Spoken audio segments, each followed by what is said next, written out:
Coach Jason Capson here.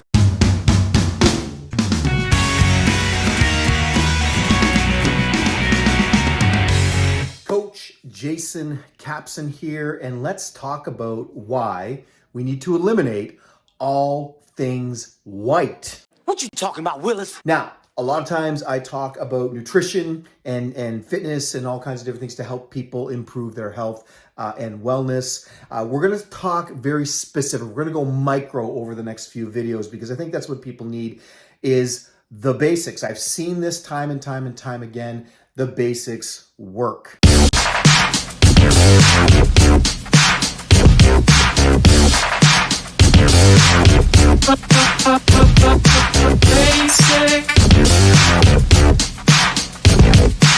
Now, when I say to eliminate all things white, I don't necessarily mean eliminate all things white, right? I guess you guys know that by now, that there's always exceptions to the rule. I will never, ever paint something with one brush and make a blind statement, a bold statement like that, that everything, should be done a certain way or specific way. I've said this all along, and I'll continue to say this.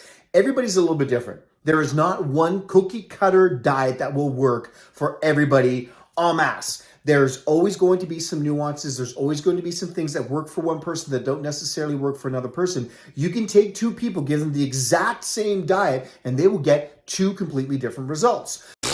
Facts are meaningless. You can use facts to prove anything that's even remotely true.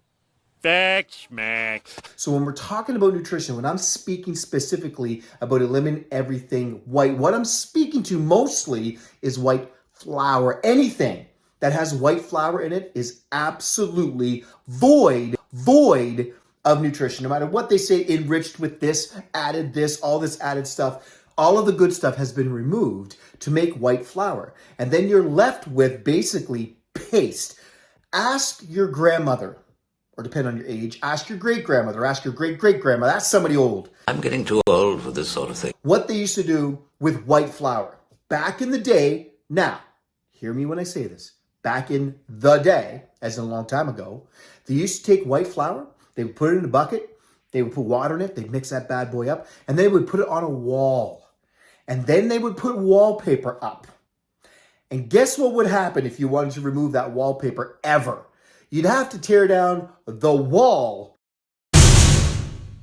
before you would get that wallpaper off there. It's stuck, stuck like glue. It was insane how hard it was to remove that wallpaper from that wall. But that's what they used to do with white flour. They used it as wallpaper paste. Now think about that. That's what we're putting into our bodies. Now, I'm not going to get into a debate about what's right for your body and what's going in, what's going to aspartame versus sugar and the chemicals versus the non-chemicals, diet soda versus regular soda, and on and on and on and on. You've heard me speak these words time and time again. I'm going to continue to speak these same words. If you have a choice between something that is made from nature, something that's made from a factory, always choose the thing from nature first, no matter what. When you put something in your body, pick the thing that is made from nature first. Always, always, always, always. I talked about this in the previous video. Dr. Weil, the guy with the great big beard that used to be on Oprah Winfrey. He did this experiment.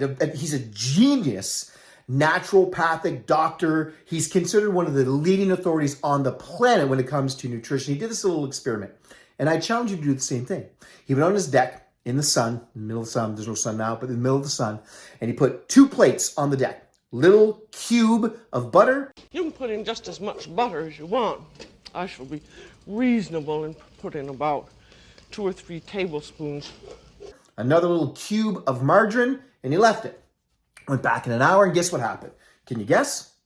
You're absolutely right. The little cube of butter was gone. The bugs, the insects, it just was gone. They ate it.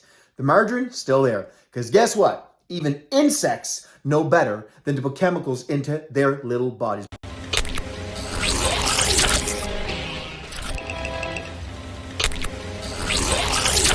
But we'll put whatever the masses say, but base cell says, the American Heart Association says to put this in your body. Right. The base cell is basically plastic that you're putting into your body. Don't believe the nonsense. If you have a choice, I'll say it again. between something that's from nature, something that is natural, versus something that is made in a chemistry lab or in a gigantic processing plant, choose the thing that's made from nature every single time, all the time, every time. Processed foods are what are destroying our health. White flour does not need to go into our body. Now think about it. Think about the amount of foods that you eat today that contain white flour. All the pastries, all the bread, all the donuts, all the croissants. There's a ton of stuff that we eat. Anything with a coating on it generally has white flour, even if it's enriched white flour. If it has white flour, stop putting it into your body. Get rid of the white. I'm feeling very inspired to get rid of all the garbage. Get rid of the white flour from your diet. White rice, there's been this debate about white rice over the years. I'm a big fan of basmati rice, even if it's white basmati rice. Bigger fan of all multi-grain rice, black rice. There's a whole grain. There's all kinds of rice that you can have. White rice has been known to spike your insulin level a little bit.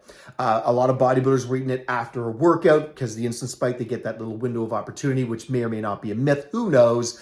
White rice, I don't think is as bad as people think it is. However, I would suggest this, that if you are borderline diabetic or diabetic, you might not want to put white rice into your body because it does tend to spike it has a higher glycemic index, and it does tend to spike your insulin levels a little bit more. And when your insulin levels are elevated, your body's ability to burn fat is basically eliminated as well. Stop eating white rice, switch to something more like a whole grain kind of rice. Now, white milk, I'm not even going to get into that. Don't even get me started about white cow's milk. I'm going to say this, and I've said it before, bold statement, no human on this planet should be putting cow's milk into their body. None. Zero. Stop it.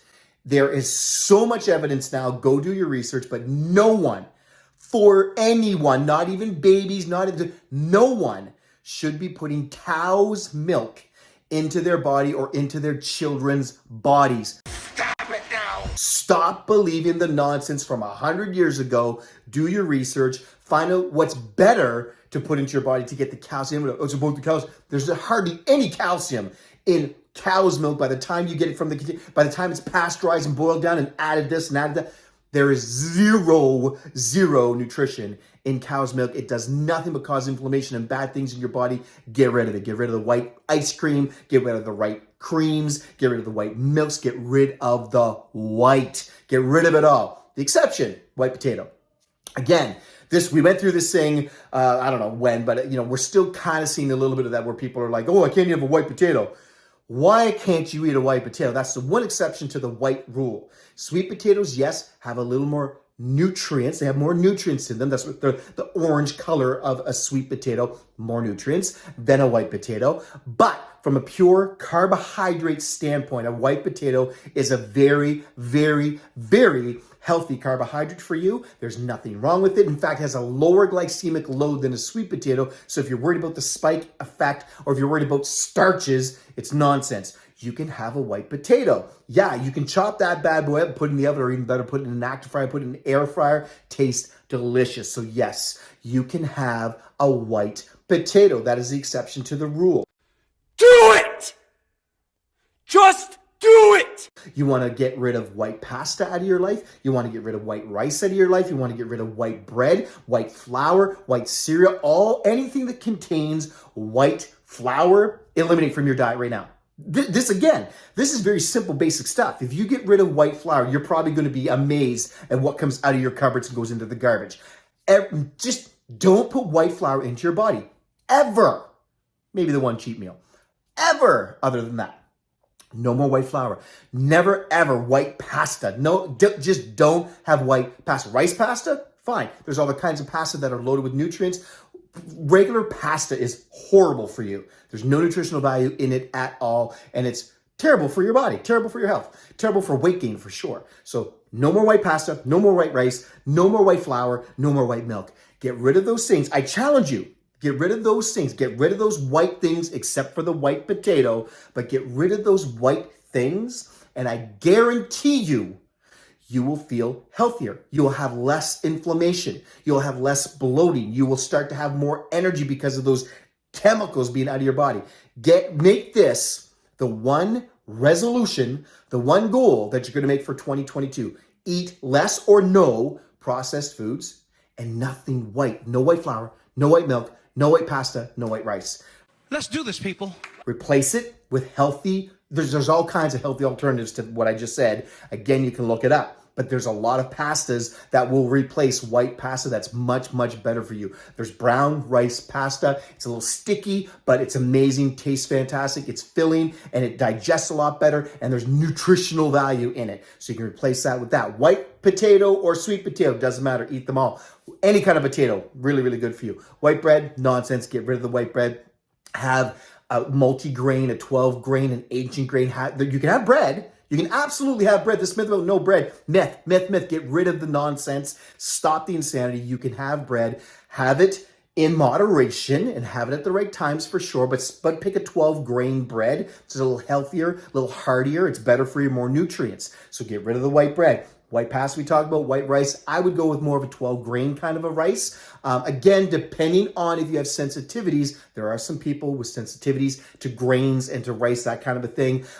You got to be careful. Make sure you know your body. Make sure you know your digestive system. There's some people that are really sensitive to rices and to grains and things like that. You have to be careful. But if you're good, then don't eat the white rice. Eat the 12-grain rice or the whole grain rice instead. And last but not least, white flour. Get rid of everything that is white flour. You can have whole grain flour. You can have all kinds of different types of flours. There's a ton of flour out there that's really, really good for you, but nothing white. Get rid of the white. Make this the year 2022 to get rid of all things white that you put into your body except for potato. Keep eating them potatoes. Take care, guys.